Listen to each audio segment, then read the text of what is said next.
Hi everyone, it's your boy Zach, and I'm not in the cathedral that I was in earlier today, although it still might be a little bit echoey. I uh, I did the video about CB Cebulski announcing basically Marvel is returning all of the main characters we like, and I did the video earlier, and it did really well, but I recorded it out in the kitchen area, and it's all concrete and steel.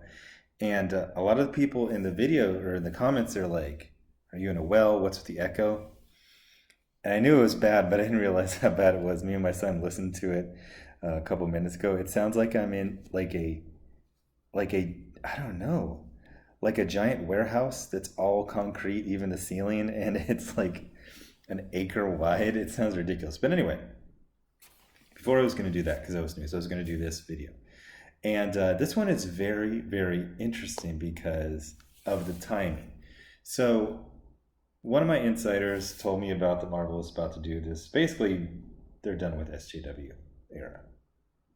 And there's been a kind of this weird effort to save Iceman way too late.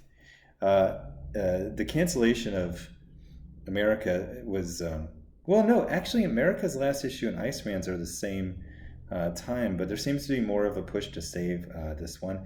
I guess because they know, like we said, this book isn't terrible. It's just that this version of Iceman is a horrible person. So we get this. I'm sure she's really into comics, Stephanie Burt, and I always like when they screw up right out of the gate. So the title is "The Iceman Cometh Out." Okay. Now, usually when something happens like that, you say, "Oh, it's not so bad. Let me go to the article. I bet it's not that bad." Oh, no, no, no, no, no. So I am going to use the Milkshake Girl voice because this Stephanie Burt completely deserves it. She is an airhead. Superhero comics address and empower straight white nerdy boys. Okay, clap warning. Here's the clap. You said something patently untrue in literally the first sentence. One of the things about SJWs is they never see minorities as people. They see them as weapons, they see them as shields, they see them as permanent victims. Normal people just go to the comic shop and they're talking to Marcus or Don Trelse or Jesus or Billy, and you kind of know that people have different races, but you don't make a big deal about it because you know that this is a very diverse fandom. But we got to have Stephanie Burt. Who can we guess? Stephanie Burt is white. I'm going to say Bryn Mawr College. Okay, so we haven't even gotten past the first one. That's been true of most comics for most of their history. Oh, okay. So you've got a thesis. This is where you prove it. But is it the genre's central truth? For some of us, it never was. Wait, no, you skip past proving thing to a question to a personal statement. This is book review. Oh, it's book review essay, so I guess it can't be a little bit subjective.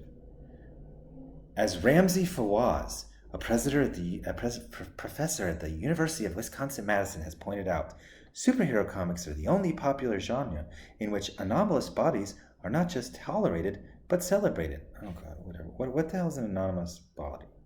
What, he's like a monster? Okay, so blah blah blah, the X-Men, mutations. So this is where it gets good, and then they screw it up. Mutation, the source of X powers. I love when people. Now, first of all, calling mutant powers X powers is kind of cool, but it's very much of something that is not really into comics would say. Like I remember back in the '80s, like people would like moms would always call Professor Xavier X-Man. And this is before Nick Gray was called X-Man, but they just kind of guess, you know. Mutation, the source of X powers, could stand, well or badly, for stigmatized real-world identities as well as for the outsider status most kids at some point feel. That is so correct. So the first correct thing Stephanie said is way down here. But thank you. Thanks. Oh, in the new biography of the Bouvier women, jealousy's ruled. Thanks, touchscreen. I forgot you were a touchscreen. I don't even see the link for that article. How did I get there? Uh, ugh, where am I? Okay. Under Chris Claremont's, the core cast included a few women of color. Okay, whatever. Apparently, I can't resize this. Um, One of them a virtual god, along with some very strong hits of queer sexuality. Again, this is one of the main points I make about diversity, that comics have been diverse since the 70s. I came into comics seriously in 1989, or 1988, and the X-Men was the most popular book. It was half woman, and Storm was the leader. So when people want to pat their back, oh, my Image series has a queer, shaved side of the head black woman. It's like, really? You want to really blow my mind? Write a straight black woman. Write a straight black woman who has a black boyfriend. That would just be crazy. So then they say, this wasn't the same as depicting us overtly. Oh, so Stephanie's gay. Okay. The first Marvel character to come out as gay in 1992 was the quarrelsome Canadian mutant North Star, with whom few readers identified. How do you know that? I've said this many times that North Star and Night Thrasher were my favorite characters when I was a kid, in the late 80s, early 90s time frame. I remember when he came out, and it was really awkward because it was very after-school special, not very well done. But you could pick it out years before. You could tell what it was. And I don't understand why with I don't know, North Star's kind of been a fan favorite for decades. His 2012 same-sex wedding, the first in mainstream comics, did prove a welcome spectacle. That is a good word, spectacle, because it was not a story, and it was not actually North Star who got married. It was basically one of the characters from Will and Grace who, like I said, 20 years after he came out, North Star was North Star until a couple of years after he came out, and then he basically became gay X-Men. And then he became gay married X-Men, and then he just kind of flits in and out of the... he's really kind of been destroyed as a character. Marjorie Liu wrote a prescient conversation between North Star's new husband. Okay, for those who have never seen Kyle, just guess who they married the straight or the gay French Canadian to. If you guessed a kind of femmy black guy with short dreads, then you guessed what Kyle looks like. Marjorie Liu wrote a prescient conversation between North Star's new husband, Kyle, and Iceman, Bobby Drake, one of the very first X-Men, about whether North Star ought to quit the team. I'm not saying you can't have a life outside of it, Bobby told Kyle, but if you're in it, no matter where you are. If you're an X-Man, or Liu implied, an X-fan, or a gay man, or a trans woman like me, oh, okay, so Stephanie Burke's a trans woman, then be who you are. Don't abandon your people, who won't abandon you. That goes for, that's fine. It goes for the gay and the trans and everyone else, but right here you just basically said what I've said, that the X-Men in mutation basically stands for anyone who ever felt out of place for 1 second, even if you actually weren't out of place and you were the most popular kid in school. Now Iceman himself has come out. That is, both of him have. Okay, blah, blah, blah. There's the younger version. Who cares? Jay Edidin of the podcast Jay and Miles Explain the X-Men wrote that Bobby's coming out fundamentally changes the landscape of queer visibility for superhero stories. Technically, yes, but that does not sound like anything like a real superhero fan would say. It's just a weird way to talk about it. So blah blah blah blah. It's Iceman has trade paperback. Nobody cares.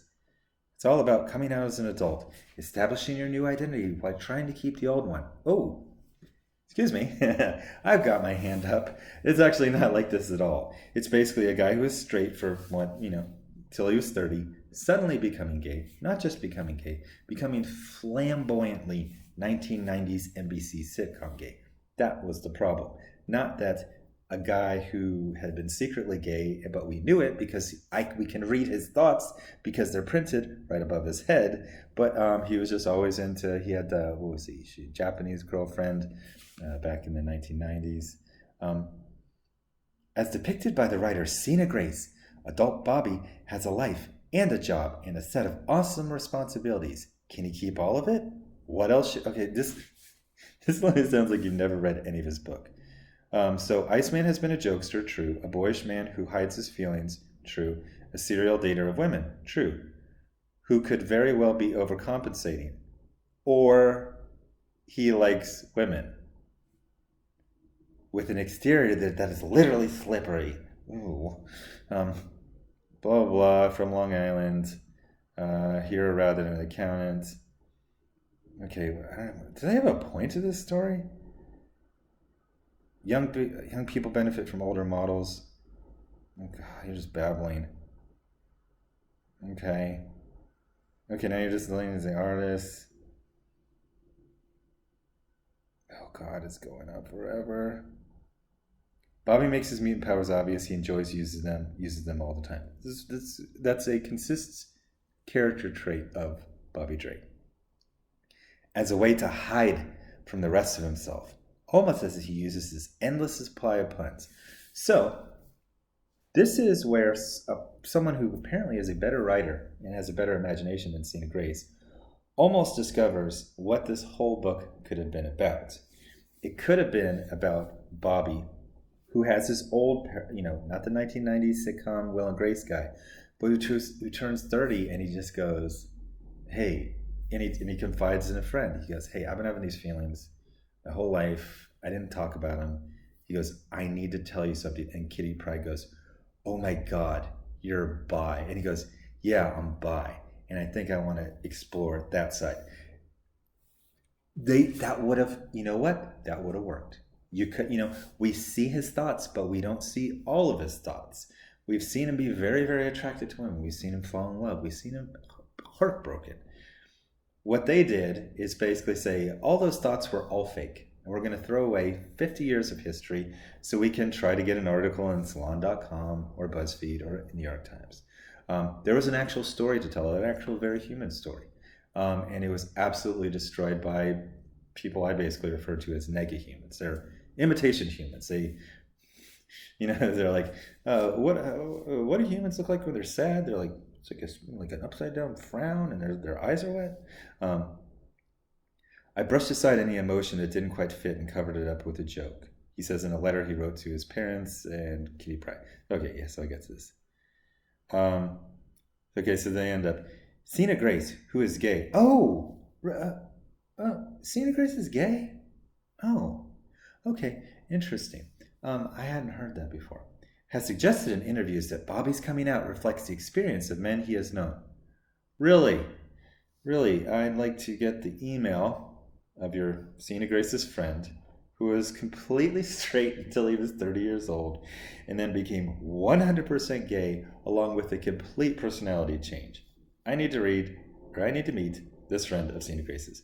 It also reflects, or just is, a way that superhero comics, at least the ones with mutants, have themselves come out, belatedly, by stages, awkwardly, slowly, still trying to find out what else they can do or be, without abandoning their older roles, and making good on the promise so many of us found there when we were young.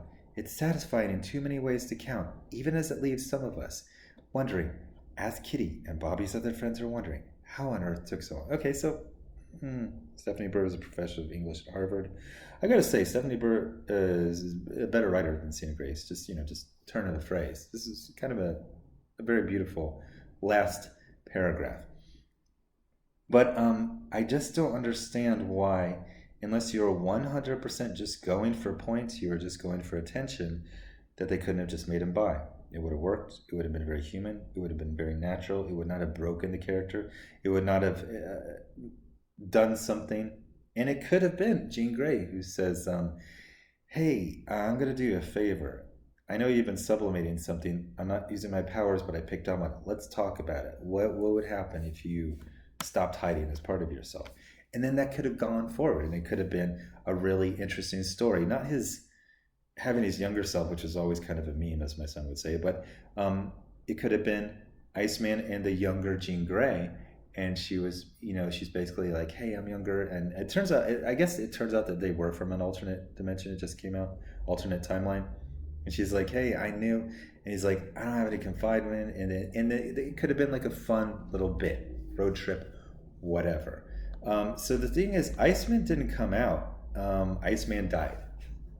And a complete other Iceman came out that nobody liked, and he died. And it was actually a really tragedy. There could have been a good story. There could have been a fun story. There could have been a good. I don't know why they act like being 100% gay is like somehow more of an accomplishment than just having to be bi. It just could have been that. That's all it needed to be. And it would still be coming out. They could have had the exact same title, but for some reason, I guess that's like a half step to them or something like that. So tell me what you think about this video. Tell me what you think. There's any salvaging this new Will and Grace. I think we're just gonna see. So the thing is, they could just dial it back to he's the jokester and it'd be fine. But I feel like he's kind of radioactive now. He was changed too much.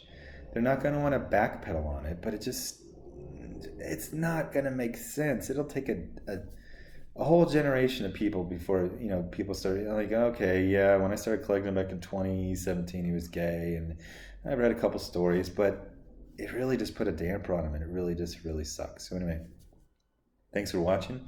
Subscribe. Make sure you're still subscribed. Hit the bell for notifications. Thanks to everyone who gives us a super chat and a Patreon. You're funding original content. If you buy any comic because of me or any other people recommend it, take a picture of it, hashtag move the needle, then at the people in it, the company, and the store he bought it at.